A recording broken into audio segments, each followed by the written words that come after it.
विश्ववंदनीय विश्वशांतिदूत प्रज्ञाशील समाधीचे उद्गाता महान करुणावान करुणेचा सागर तथागत सम्यक संबुद्ध तथागतांचा पावन पवित्र सद्धम्म, त्या सद्धम्माचा सातत्याने प्रचार आणि प्रसार करणारा सदा पूजनीय भिक्खू संघ, बुद्धधम्म आणि संघ या महान तीन रत्नाची आम्हा सर्वांना माहिती करून देणारे, आम्हा सर्वांचा आधारस्तंभ, भारतीय घटनेचे शिल्पकार बोधिसत्व गुणपेतंग डॉक्टर बाबासाहेब आंबेडकर यांच्या धम्मक्रांतीमध्ये शेवटच्या श्वासापर्यंत समर्पित राहतो.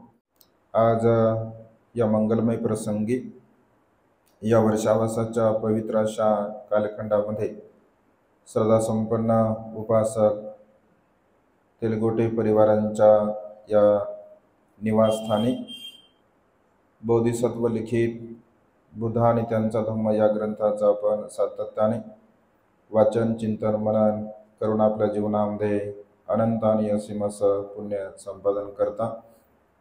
या निमित्ताने उपस्थित सर्व श्रद्धासंपन्न उपासक उपासिका, त्याचप्रमाणे सातत्याने आपल्या प्युरिटी ऑफ माइंड या यूट्यूब चॅनलच्या द्वारा धम्मदेशना श्रवण करून आपल्या जीवनामध्ये अनंत आणि असीम पुण्य संपादन करणारे सर्वच श्रद्धासंपन्न उपासक उपासिका, आपणा सर्वांच्या हितासाठी, सुखासाठी आणि कल्याणासाठी तथागतांच्या श्रेष्ठ धम्मदेशनेला प्रारंभ करतो. आपण सर्वांनी शांत चित्ताने, एकाग्र चित्ताने तथागतांच्या श्रेष्ठ धम्मदेशनेला श्रवण करावे, ग्रहण करावे.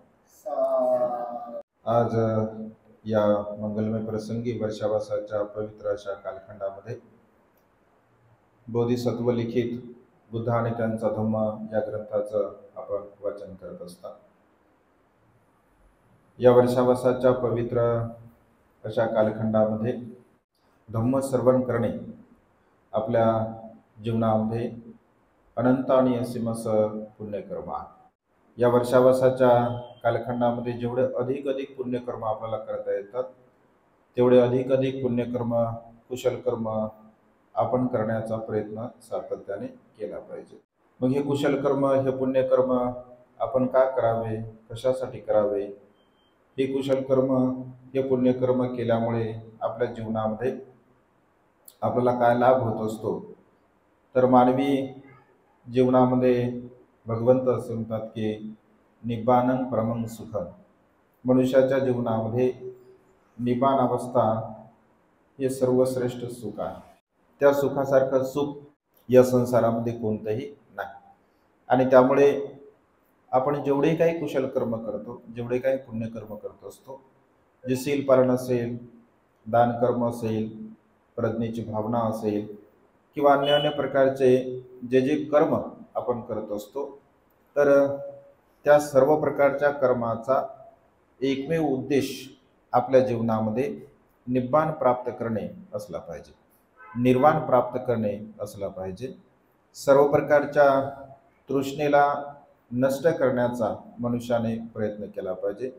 सर्व प्रकारच्या जे आश्रम आहेत, त्या आश्रमांना सुद्धा मनुष्याने नष्ट करण्याचा प्रयत्न केला पाहिजे. मग काम आश्रम असेल, भव असेल, दृष्टी आश्रम असेल आणि अविद्या आश्रम असेल, ही 4 प्रकारचे आश्रम भगवंताने सांगितले आहे. भगवंत असे म्हणतात की ज्या मनुष्याला दुःखमुक्तीच्या मार्गाकडे वाटचाल करायची आहे, तर त्या मनुष्याने या 4 प्रकारच्या आश्रमांचा नाश केला पाहिजे, त्याला नष्ट केलं पाहिजे. जसं आपण आता प्रज्ञा म्हणजे काय, प्रज्ञेच्या संदर्भामध्ये आपण ग्रंथामध्ये श्रवण केलं.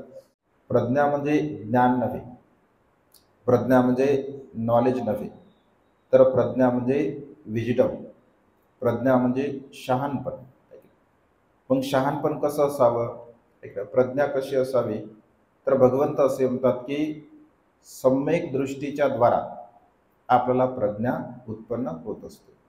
सहज आणि साध्या सोप्या भाषेमध्ये भगवंत असे म्हणतात की जो मनुष्य 4 आर्य सत्याला यथार्थ रूपाने जाणतो, त्याचं परीक्षण करतो, त्याचं निरीक्षण करतो, त्याला जाणतो, त्याला समजून घेतो, तर तो मनुष्य प्रज्ञावान असतो.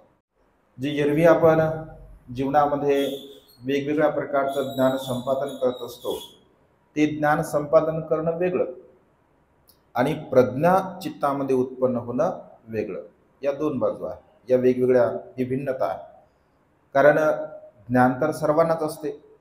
संसारामध्ये असंख्य लोक ज्ञानी आहेत, वेगवेगळ्या प्रकारचं ज्ञान घेतात आणि संसार एवढा विशाल आहे की या संसारामध्ये आयुष्यभर जरी मनुष्य ज्ञान संपादन करण्याचा प्रयत्न करत असेल तरी तो काही ज्ञान संपादन करू शकत नाही. बाबासाहेब असं म्हणतात, ज्ञानसागराच्या गुडघाभर पाण्यामध्ये सध्या मी आहे. म्हणजे संपूर्ण माझं जीवन, म्हणजे संपूर्ण मी बुडून जाईल एवढं ज्ञान या संसारामध्ये आहे. फक्त गुडघ्यापर्यंत मी आता ज्ञानामध्ये पोहोचलो आहे. आणि त्यामुळे ज्ञान वेगवेगळ्या प्रकारचं असते, परंतु प्रज्ञा ही एकच प्रकारची असते. आणि त्यामुळे असंख्य मनुष्य या संसारामध्ये ज्ञानाला प्राप्त करत असतात. परंतु ज्या मनुष्याला प्रज्ञा असते तर तोच मनुष्य दुःखमुक्तीच्या मार्गाकडे वाटचाल करू शकतो. ज्यांच्याकडे प्रज्ञा नाही आहे तर तो मनुष्य दुःखमुक्तीच्या मार्गाकडे कधीही वाटचाल करू शकत नाही. आणि त्यामुळे प्रज्ञेचा विकास आपल्या चित्तामध्ये उत्पन्न करणे अत्यंत आवश्यक आहे.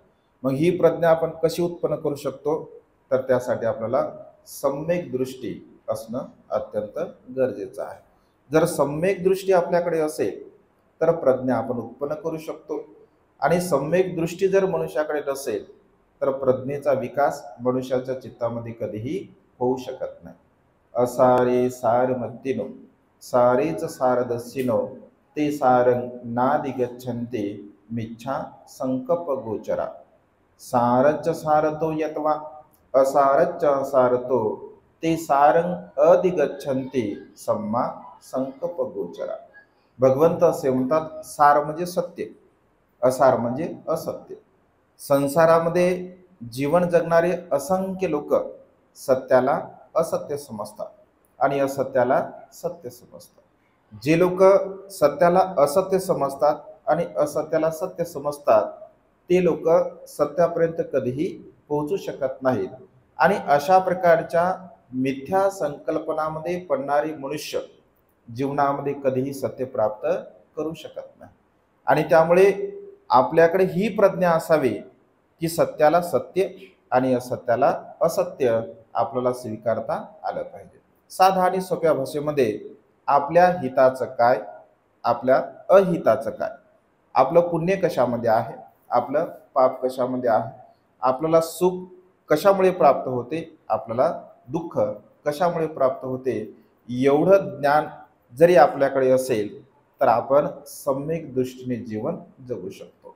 परंतु व्यवहारामध्ये आपण बघतो तर असंख्य लोकांकडे सम्यक दृष्टी नसते. एक मिथ्या दृष्टीने बघा संसारामधले असंख्य लोक जीवन जगत असतात. मग कर्मकांड असेल, ईश्वरवाद असेल, बुवाबाजी असेल, आत्मा परमात्मा असेल, ईश्वरवाद असेल, या सर्व प्रकारच्या संकल्पनेने मनुष्याचं मन ग्रासलेलं आहे. आणि त्यामुळे मनुष्याच्या जीवनामध्ये प्रज्ञा काही उत्पन्न होत नाही. भगवंत असे म्हणतात की ज्याप्रमाणे एखाद्या भांड्यावरती झाकण असावं आणि वरून आपण कितीही पाणी टाकण्याचा प्रयत्न केला तर झाकण असल्यामुळे त्या भांड्यामध्ये पाणी काही जाऊ शकत नाही.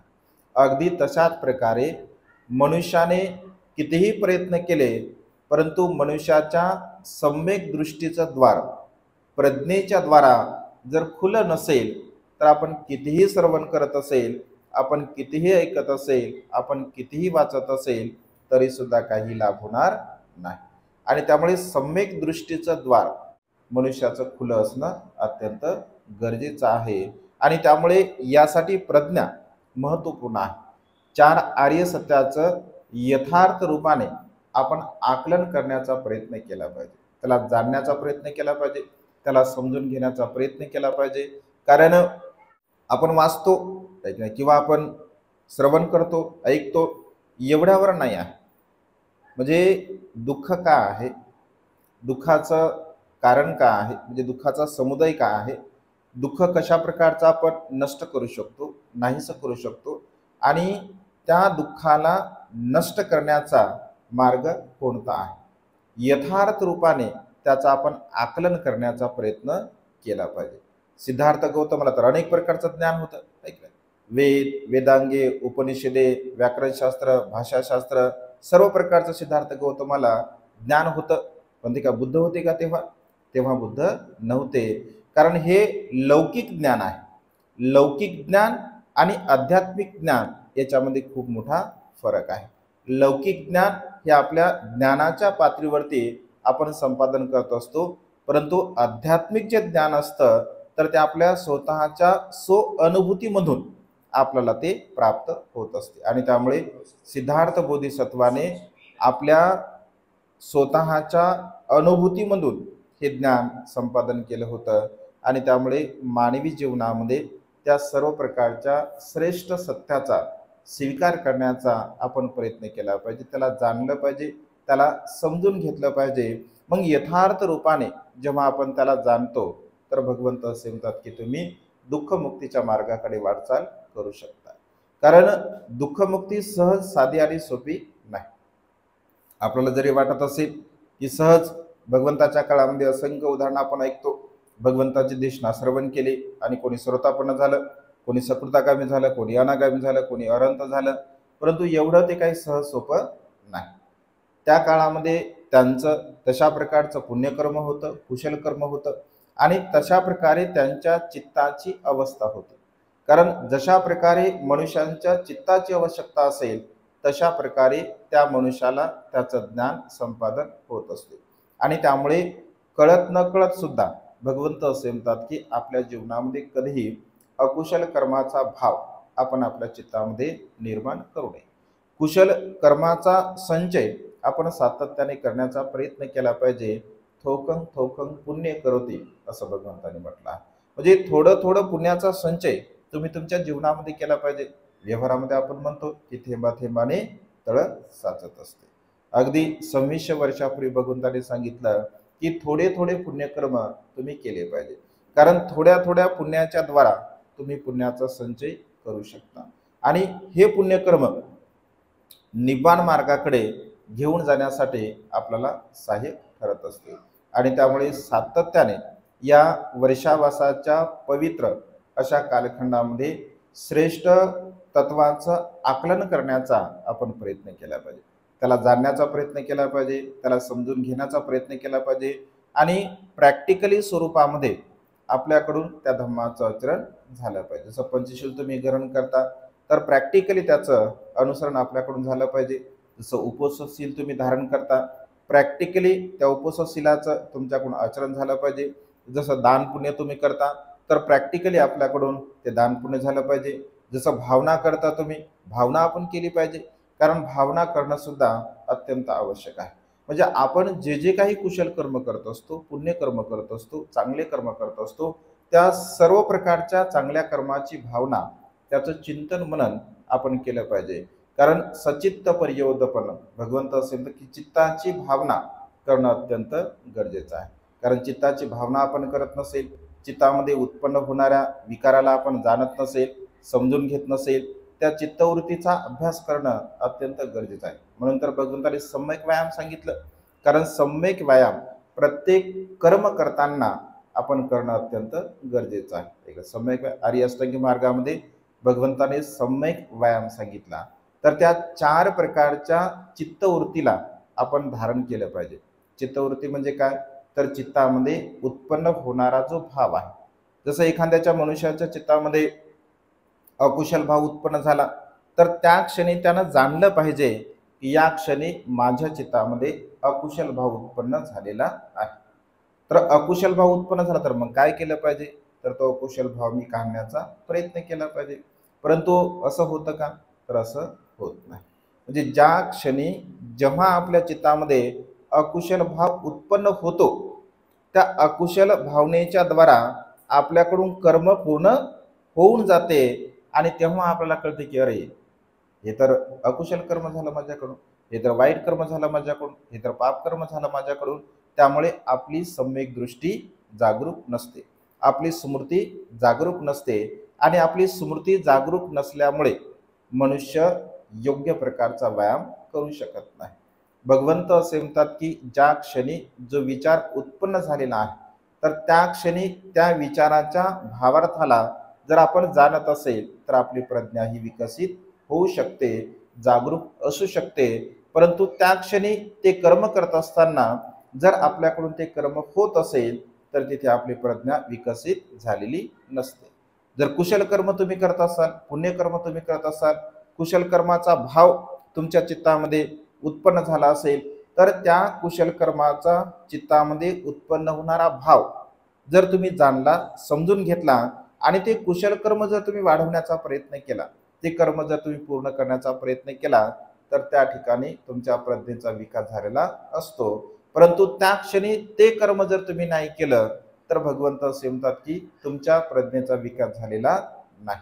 म्हणजे चित्तामध्ये जेव्हा जेव्हा जो विचार उत्पन्न होत असतो, अकुशल विचार जर उत्पन्न झाला असेल तर त्याला नष्ट करणे, त्याला नाहीसे करणे. जर अकुशल विचार उत्पन्न झाला आणि त्या क्षणी जर तुम्ही त्याला नष्ट करण्याचा प्रयत्न केला तर समजून घ्या तुमची प्रज्ञा ही जागरूक आहे. ज्या क्षणी तुमच्या चित्तामध्ये कुशल विचार उत्पन्न झाला, चांगला विचार उत्पन्न झाला आणि त्या चांगल्या विचाराला तुम्ही प्रॅक्टिकली जर अनुभूतीवर जर आणण्याचा प्रयत्न केला तर समजून घ्या तुमची प्रज्ञा ही विकसित आहे. जसं तुम्हाला दान करायचं आहे तर त्या क्षणी ते दान पुण्य केलं पाहिजे. जसं तुम्हाला शील पालन करायचं आहे तर त्या क्षणी तुम्ही शीलाची भावना केली पाहिजे. जसं तुम्हाला जर मैत्री भावना करायची आहे तर त्या क्षणी तुम्ही मैत्री भावना केली पाहिजे. जसं तुम्हाला आनापानसती करायची आहे तर त्या क्षणी तुम्ही आनापानसती केली पाहिजे. तुम्हाला असं वाटलं की माझी विपश्यना करण्याची इच्छा आहे तर त्या क्षणी तुम्ही ते केलं पाहिजे. आपल्याला असं वाटलं की करुणाभाव उत्पन्न झाला पाहिजे. म्हणजे जो जो कुशल विचार आपल्या चित्तामध्ये ज्या क्षणी उत्पन्न होत असतो त्या क्षणी ते कर्म, तो विचार जर आपण पूर्ण केला तर आपली प्रज्ञा ही विकसित झालेली असते, अन्यथा आपली प्रज्ञा विकसित होत नाही. आणि त्यामुळे भगवंत असे म्हणतात की मनुष्याच्या जीवनाचा भरोसा नाही. मनुष्याचं जीवन एक क्षणभंगुर आहे, परिवर्तनशील आहे. क्षणाक्षणाला मनुष्याचं चित्त हे असंख्य विचारामध्ये बदलत असते आणि त्यामुळे एखादा चांगला विचार उत्पन्न झाला, तो चांगला विचार कायमस्वरूपी आपल्या चित्तामध्ये राहील असं बिलकुल नाही आहे. किंवा एखादा अकुशल विचार आपल्या चित्तामध्ये उत्पन्न झाला तर तो अकुशल विचार कायमस्वरूपी आपल्या चित्तामध्ये राहील असं बिलकुल नाही आहे. कारण मनुष्याचं मन हे परिवर्तनशील आहे. चांगले विचार सुद्धा बदलू शकतात आणि वाईट विचार सुद्धा बदलू शकतात. असं म्हटलं आहे की चोर हा 24 तास चोरच नसतो आणि साधू हा 24 तास साधू नसतो. म्हणजे चोराच्या मनामध्ये 100% चोरीचेच विचार असतात का? तर नाही आहे. किंवा एखादा साधू असेल किंवा संन्यासी असेल त्याच्या चित्तामध्ये 24 तास चांगलेच विचार असतील असं बिलकुल नाही. कारण परिवर्तनशीलता हा निसर्गाचा नियम आहे असं भगवंतांनी म्हटलं आहे. आणि त्यामुळे या परिवर्तनशीलतेच्या नियमाला आपण समजून घेण्याचा प्रयत्न केला पाहिजे. आपलं जीवन एक क्षणभंगुर आहे. आपण मरणधर्मीय प्राणी आहोत. केव्हा, कधी, कुठे, कुठल्या क्षणी आपण मृत्यूला प्राप्त होईल हे आपण सांगू शकत नाही. आणि त्यामुळे भगवंत असे म्हणतात की ज्या क्षणी जो चांगला विचार तुमच्या चित्तामध्ये उत्पन्न होतो त्या क्षणी तुम्ही त्या कुशल विचाराला पूर्ण करण्याचा प्रयत्न केला पाहिजे. एकदा श्रावस्तीमध्ये एक व्यापारी येत असतो आणि खूप सारी साधन सामुग्री तो घेऊन येतो.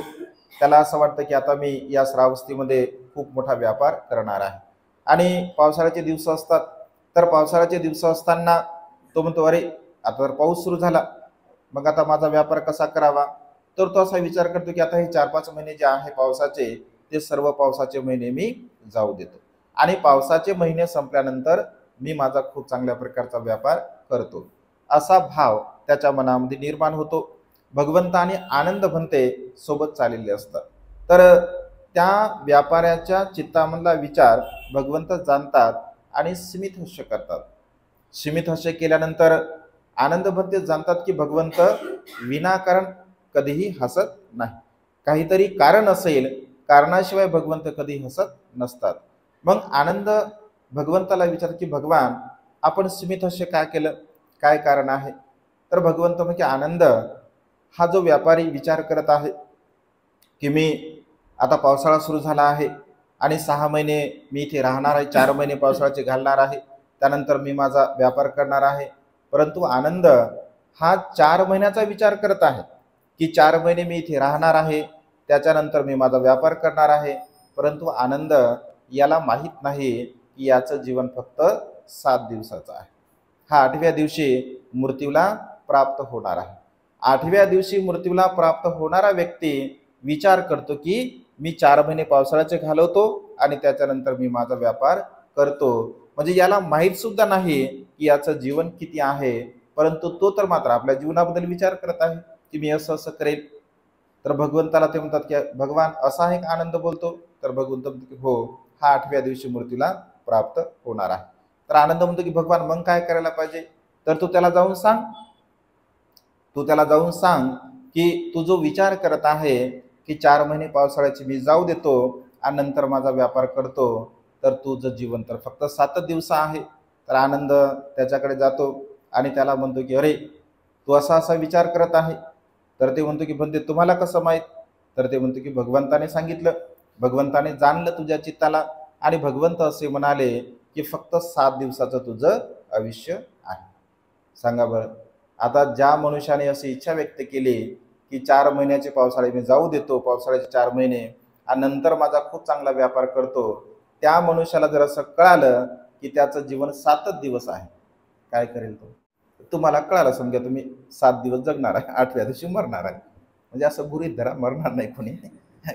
तर काय वाटेल तुम्हाला, काय करसाल तुम्ही, काय करसाल. हां, कुशल कर्म करसाल. आणखी कोण काय करेल. पहिली गोष्ट, त्याला जर असं वाटलं किंवा मी 7 दिवस मरणार आहे, तर तो काय करेल. आता रडायला सुरुवात करत. अरे अरे अरे, संपलं माझं, आहे की नाही. म्हणजे एखादा मनुष्य रडून घेईल आधी की आता मी 7 दिवसानंतर मरणार आहे, आहे की नाही. तो विचार करेल, चिंतन करेल, बेचैन होईल, दुःखी होईल, कष्टी होईल, कारण माझं 7 दिवस आहे. एखादा मनुष्य असा विचार करेल, खाणारा मनुष्य 7 दिवस खाऊन घ्या म्हणाला, आता मरणार तर हो आपण असं, कारण लोकांची काय सांगता येत नाही, आहे ना. कोरोनामध्ये लोकांनी तसंच केलं बघा. लोकांना असं वाटायचं आता आम्ही काय जगत नाही, आहे की. मग चांगलं चांगलं लोक करून खाऊ लागले, आहे की. स्टेटसला ठेवायचे, आज हा पदार्थ खाल्ला, उद्या तो पदार्थ खाल्ला. म्हणजे त्यांना असं वाटायचं की आता आपलं काही खरं नाही, खाऊन पिऊन मरा, काही फरक पडत नाही. कारण संसाराचा नियमच आहे ना तो, खा पिया मौज मजा करा, उद्या तर आपण मरणारच आहोत. अशा विचाराने बघा असंख्य लोक जगतात. काही लोकांना असं वाटेल की चला बा नातेवाईकांना भेटू, एक ना, आता तर आपण मरणार आहोत. काही लोकांना असं वाटेल की आपतेष्टांना आपल्याला भेटू. म्हणजे ज्यांची जी इच्छा असेल तर तो मनुष्य करण्याचा प्रयत्न करतो. परंतु तो बघा ज्ञानी असतो, तो बुद्धिवान असतो, तो प्रज्ञावान असतो. तो म्हणतो की भंते, जर माझं 7 दिवसाचं आयुष्य आहे तर मी काय केलं पाहिजे. मी कुशल कर्म केलं पाहिजे भंते, मी चांगले कर्म केले पाहिजे. भंते, भगवंताला तुम्ही सांगा की 7 दिवसापर्यंत भिक्खू संघासह भगवंताने माझ्याकडे भोजनाचा स्वीकार करावा. भंते, आजपासून 7 दिवसापर्यंत मी भगवंताला आणि भिक्खू संघाला भोजनदान देऊ इच्छितो, दान पुण्य मी करू इच्छितो. आणि 7 दिवसापर्यंत बघा, भगवंताने त्याचं निमंत्रण स्वीकारलं आणि 7 दिवसापर्यंत त्याला जे जे चांगले चांगलं भगवंताला खाऊ घालायचं होतं त्याने भगवंताला खाऊ घातलं, दान पुण्य केलं. कंटिन्यू 7 दिवसापर्यंत त्याने अशा प्रकारचं महान पुण्य केलं आणि तो मृत्यूला प्राप्त झाला. एवढं महान पुण्य करणारा मनुष्य कुठे प्राप्त होणार आहे. सुगतीला प्राप्त होणार आहे, देवतागतीला प्राप्त होणार आहे. कारण भगवंत असे म्हणतात की मृत्यूच्या समयी तुमचं जसं चित्त असेल, जसं तुमचं मन असेल, तशा प्रकारची गती तुम्हाला प्राप्त होत असते. आणि त्यानंतर एवढं महान आणि असीम असं पुण्य केलं 7 दिवसापर्यंत. भगवंत असे म्हणतात की हजारो वर्ष केवळ अकुशल कर्म करून जीवन जगण्यापेक्षा 1 दिवस कुशल कर्म करून, पुण्य कर्म करून, चांगले कर्म करून आपण जीवन जगण्याचा प्रयत्न केला पाहिजे. बाबासाहेब दुसऱ्या बाजूने म्हणतात, हजारो वर्ष, 100 वर्ष शेळी होऊन जगण्यापेक्षा 1 दिवस आपण वाघासारखं जगावं. वाघासारखं जगावं म्हणजे काय, प्राण्यांची हत्या करावी असं बाबासाहेबाला म्हणायचं होतं का. नाही. तर त्याचा अर्थ तसा होता की 1 दिवस तुम्ही जीवन जगा, परंतु चांगलं सन्मानाने जीवन जगा, स्वाभिमानाने जीवन जगा, आत्मसन्मानाने जीवन जगा. भगवंताचं वचन बाबासाहेबांनी वेगळ्या अँगलने वेगळ्या अर्थाने सांगितलेलं आहे आणि त्यामुळे बघा जीवन फार अनमोल आहे. भगवंत असे म्हणतात, अनंत आणि असीम पुण्यकर्माच्या बलाने हे मानवी जीवन आपल्याला प्राप्त होत असते. बाबासाहेबांच्या पुण्यामुळे हे पवित्र जीवन आपल्याला प्राप्त झालेलं आहे आणि त्यामुळे आपली प्रज्ञा आपण विकसित केली पाहिजे आणि अधिक अधिक कुशल कर्म पुण्यकर्म करण्याचा आपण प्रयत्न केला पाहिजे. हे सगळं जीवन जे आपण सुखपूर्वक जगत आहोत तर ते केवळ आणि केवळ बाबासाहेबांच्या महान पुण्यामुळे आपण जगत आहोत आणि त्यामुळे बाबासाहेबांचा संकल्प होता. बाबासाहेब असं म्हणाले की मला जर आयुष्य लाभलं तर उर्वरित माझं आयुष्य मी बुद्ध धम्माचा प्रचार आणि प्रसार करण्यासाठी घालवणार आहे. सारा भारत मी बौद्धमय करेल अशा प्रकारची बाबासाहेबांची बघा संकल्पना होती.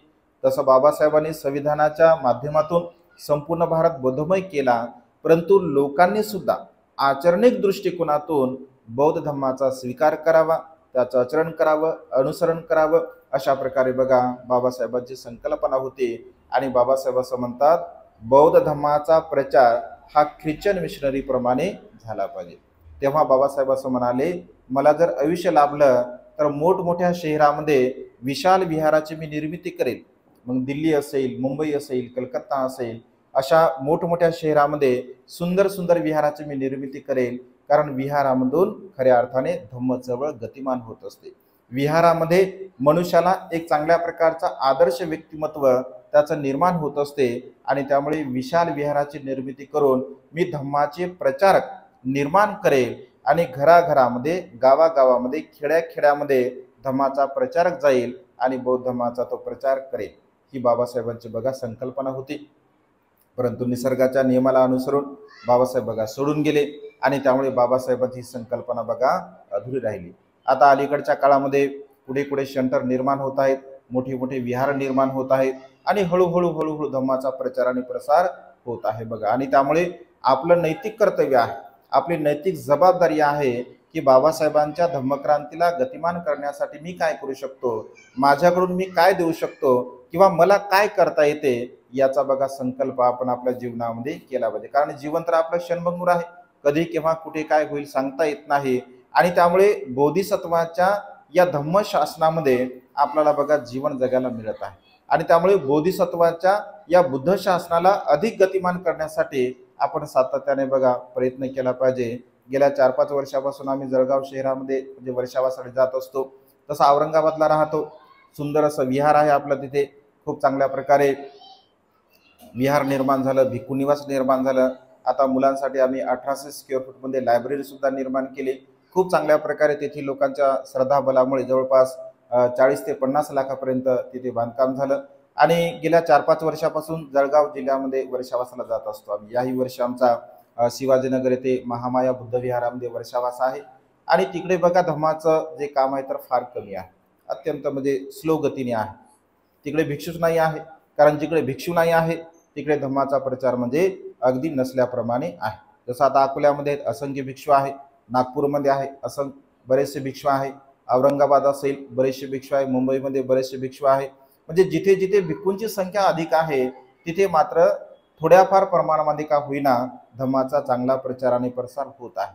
परंतु संपूर्ण खानदेश पट्ट्यामध्ये जर आपण विचार केला तर अगदी बोटावरती मोजण्यासारखे बघा भिक्षू आहे आणि त्यामुळे आमच्या मनामध्ये असा भाव उत्पन्न झाला की जिकडे भिक्षू नाही आहे तिकडे आपण काम करावं. आणि त्यामुळे गेल्या 5 वर्षापासून तसं अनेक लोक आमच्याकडे तक्रारी करतात, अनेक लोक नाराज सुद्धा आहे. मुख्यत्वे करून आमच्या नगरामध्ये जिथे आम्ही राहतो त्यांना असं वाटतं की तुम्ही तिकडेच पळता, जळगावमध्ये नेहमी वर्षावास तिकडेच करता. तर उद्देश हा आहे की लोक नवीन शिकले पाहिजे, लोक नवीन धम्मामध्ये आले पाहिजे, हा आमचा उद्देश आहे. आणि त्यामुळे उपासकांसोबत आम्ही चर्चा केली. आमच्या मनामध्ये असा संकल्प उत्पन्न झाला की तिकडे सुद्धा धम्माचं काम व्हावं आणि त्यामुळे श्रद्धासंपन्न उपासकांसोबत चर्चा केल्यानंतर एक सुंदरशी जागा बघा आपण निवडलेली आहे, जे 16.5 एकर जागेची आपण डील केलेली आहे. येणाऱ्या काळामध्ये मोठं सेंटर खानदेशामध्ये निर्माण व्हावं हा आमचा सम्यक संकल्प आहे. जवळपास 16.5 एकर अत्यंत रमणीय अशा प्रकारचं ते ठिकाण आहे. म्हणजे जंगलामध्ये जळगावपासून 15 किलोमीटर आणि अजिंठ्यापासून 35 किलोमीटर अशा प्रकारे सेंटर पॉईंटला आहे. अत्यंत सुंदर अशी ती जागा आहे. जवळपास 1 कोटी 20 लाखामध्ये ती जागा आपण खरेदी केलेली आहे. तर लोकांना आम्ही आवाहन करतो की या कामासाठी आपण फुललाई फुलाची पाकळी दान पुण्य केलं पाहिजे. मग लोक मला म्हणाले की भंतेजी एवढा पैसा आपण उभा कसा करायचा, 1,20,00,000 म्हणजे काय जोक आहे का? मग म्हणले तुमच्याकडे किती आहे? म्हटलं माझ्याकडे किती आहे? तर माझ्याकडे काय म्हटलं, देखो का तुम्हाला बँकेचं अकाउंट किती आहे ते, म्हणजे एवढे तर माझ्याकडे नाही म्हटलं, थोडेफार आहेत. तर मग कसे पैसे जमा करायचे? तर मी त्यांना म्हटलं फार सोपी गोष्ट आहे, फार काही कठीण गोष्ट नाही. आता आम्ही संपूर्ण महाराष्ट्रभर धम्माचा प्रचार आणि प्रसार करतो, लोक बरेचसे परिचित आहे. तर मी त्यांना सांगितलं 1,20,00,000 जमा करायचे आहे. याचं जर आपण व्यवस्थितपणे जर डिव्हायडेशन केलं, मी असं गृहीत धरलं किंवा अशी मी संकल्पना त्याच्यासमोर मांडली की एका व्यक्तीने जर आपल्याला या कामासाठी फक्त 10,000 दान द्यावे, 10,000 देणारे जर 1200 लोक आपल्या महाराष्ट्रामधून जर तयार झाले तर 1,20,00,000 जमा झाले. आणि काय मोठी गोष्ट आहे म्हटलं, 10,000 देण्यासाठी काही मोठी गोष्ट नाही. तर ते म्हणतात बंधूजी खूप चांगला प्लॅन आहे. आणि अनेक लोक, आता मी व्हिडिओ सुद्धा टाकलेला आहे, व्हिडिओच्या माध्यमातून सुद्धा मी लोकांना सांगतो, तर अनेक लोक तयार होत आहेत. मग मी त्यांना म्हटलं जर डायरेक्ट तुम्ही 10,000 देऊ शकत नाही तर तुम्ही 2 टप्प्यामध्ये द्या. एक 5,000 द्या, पुन्हा 5,000 द्या. तुम्हाला अधिक ते वाटले तर तुम्ही 2,000 महिन्याने द्या, 5 महिन्यामध्ये 10,000 द्या. तुम्हाला जास्त तेही वाटले तर 1,000 महिन्याने 10 महिन्यापर्यंत तुम्ही 10,000 द्या. कारण एका वर्षानंतर आपण त्यांना ते पैसे देणार आहोत. म्हणजे आपलेच उपासक आहे, त्यांना म्हटलं एवढे पैसे माझ्याकडे नाही, समाजाकडून मी पैसे घेणार आहे, जर 1 वर्षाचा आम्हाला कालावधी तुम्ही दिला पाहिजे. आणि त्यांनी सुद्धा आपल्याला बघा 1 वर्षाचा कालावधी तो दिलेला आहे. तर मनुष्याच्या जीवनामध्ये बघा एक चांगल्या प्रकारची सुवर्ण संधी, म्हणजे विशेष रूपाने जळगाव मधील लोकांना मी म्हटलं की तुमच्यासाठी खूप मोठी सुवर्ण संधी आहे. कारण बाबासाहेबांच्या धम्मक्रांतीला गतिमान करण्यासाठी हे फार मोठं पाऊल आहे. आणि त्यामुळे तिथे आपण भिक्खू ट्रेनिंग सेंटर निर्माण करत आहोत. म्हणजे येणाऱ्या काळामध्ये तिथून भिक्षू निर्माण होतील, भिक्षू घडतील आणि धम्माचा प्रचार आणि प्रसार करतील. मग वृद्धाश्रम असेल, अनाथ आश्रम असेल, येणाऱ्या काळामध्ये तिथे स्कूल सुद्धा आपण निर्माण करणार आहोत, हॉस्पिटल सुद्धा निर्माण करणार आहोत. म्हणजे सोशल असेल, सामाजिक असेल, शैक्षणिक असेल, सर्व प्रकारचं कार्य तिथे येणाऱ्या काळामध्ये उभं होईल. जागा झाल्यानंतर पहिलं माझा संकल्प आहे की 80 फूट भगवंताची मूर्ती जी की बुद्धगयेला आहे ती मूर्ती उभारण्याचा बघा आपला सम्यक संकल्प आहे. मी असा विचार केला की दोनही संकल्प जरी माझे पूर्ण झाले, जागा आणि मूर्ती बाकीचं करत बसतील करणारे, ऐक ना, म्हणजे सगळं काय आपणच केलं पाहिजे असं काही नाही आहे. म्हणजे येणाऱ्या पिढीसाठी एक स्थान आपण निर्माण करून द्यायचं, येणारी पिढी ते करेल. आपलं जेवढं आयुष्य आहे तेवढं आपण करायचं असं लोकांना मी म्हटलं.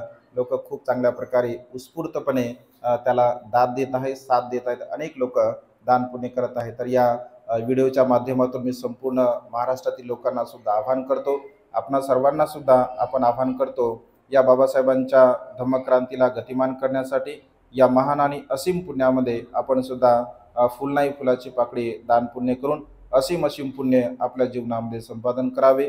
आज या मंगलमय प्रसंगी श्रद्धा संपन्न उपासक तेलगोटी परिवारांच्या या घरामध्ये आपण नित्यनेमाच्या धम्मसंस्कारानुसरून उपस्थित आहात.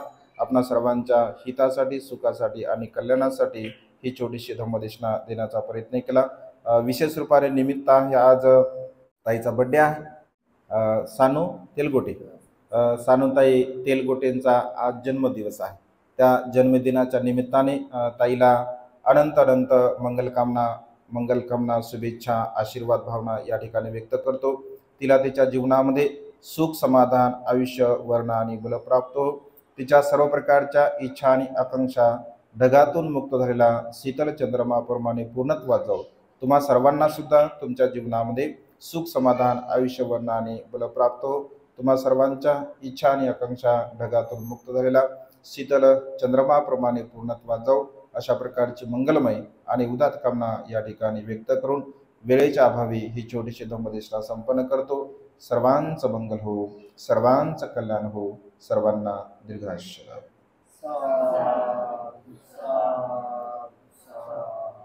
बुद्धं नमामि. दुःखपत्ताचनि दुःखा, भयपत्ताचनि भया, शोकपत्ताचनि शोका, हन्तु सभ्येऽपि पाणिनो. एतावता च तुमेहि संवतं पुय्य संपदं.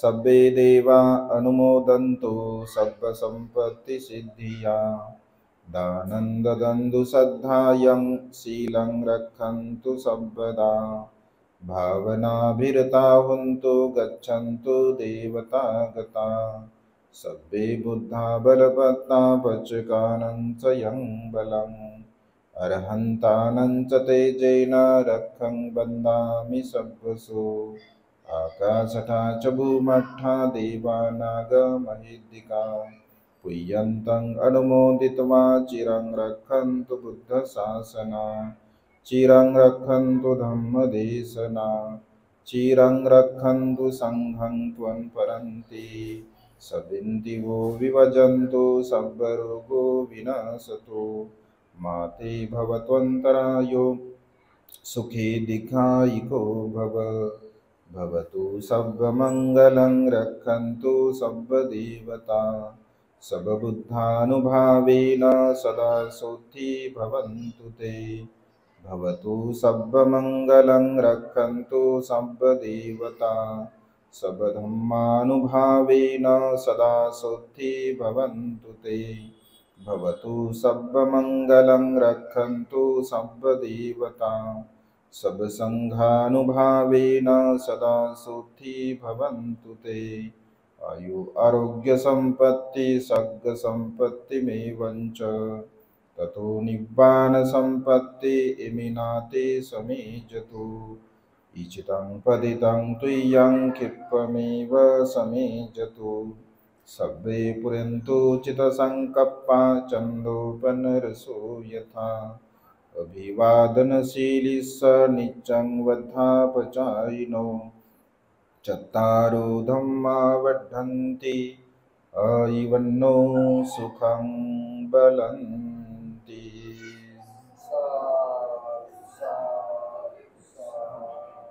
बुद्धं नमामि धम्मं नमामि संघं नमामि अहं वन्दामि सम्प्रदाम्। सुखिनो मंगलो कल्याणो दीर्घायुष्य।